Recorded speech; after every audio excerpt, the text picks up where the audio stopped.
Men Mahliyo opaga bugun sovg'a tayyorladim. Mahliyo opa, keling-de. Ha, Sirojiddin? Sizga bir sovg'am bor. Qana sovg'ang bor? Mana shu tarixiy obida ichiga Buxoro so'zidagi harflarni yashirib chiqdim. Voy. Qaysi harfni topsangiz, o'sha harfdan boshlanuvchi faktni aytasiz. Sen hali menga shart qo'yapsanmi? 5 tasha. Kelasi safar men senga shunaqa o'yin o'ylab topaman. Hop, Lekin men hamma harfga fakt ayta olaman, chunki Buxoroni yaxshi bilaman. Ketdikmi? ketdik. Ketdik. Qaranlik. Ha. B harfi. Eshit. Boqiy Buxoro shahri 2500 yillik tarixga ega. Bildingmi? Yur.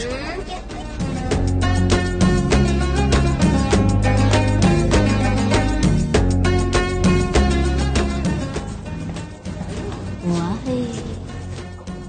Topdim. Oh. O harfi. Olimxon. Amir Olimxon.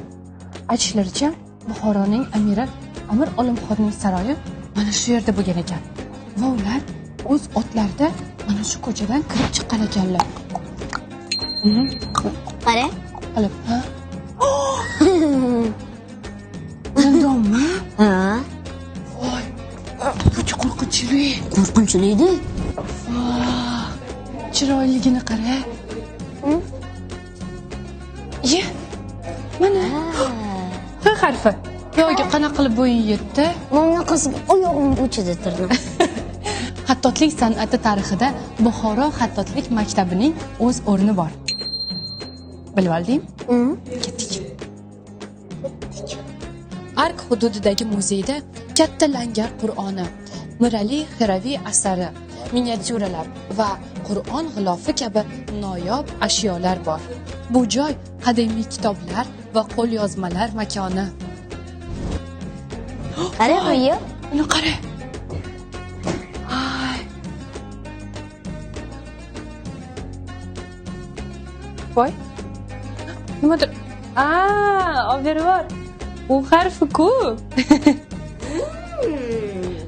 Buxorodagi tarixiy uylar mana shunaqa ko'rinishda bo'lgan.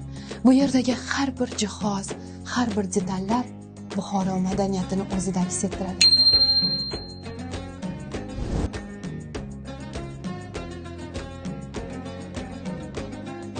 Voy! O harfini topdim. Sirojiddin, Labbay. o harfi bilasanmi nima? Nima ekan? Ochiq osmon ostidagi ark hududidamiz. Sirojiddin, senga bitta rivoyat aytib beraymi? Ha. Rivoyatlarga ko'ra, arkning ustidan quyoshning chiqishini Buxoro uyg'ondi deyishgan ekan odamlar.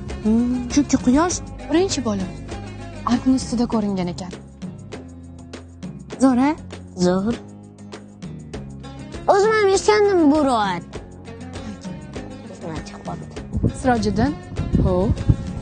mana minorai kalonni ko'ryapsanmi? Ha. Shu minorai kalonni shakli nimaga o'xshaydi?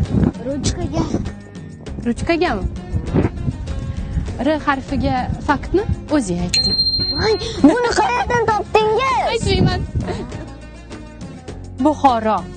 Men shartni bajardim.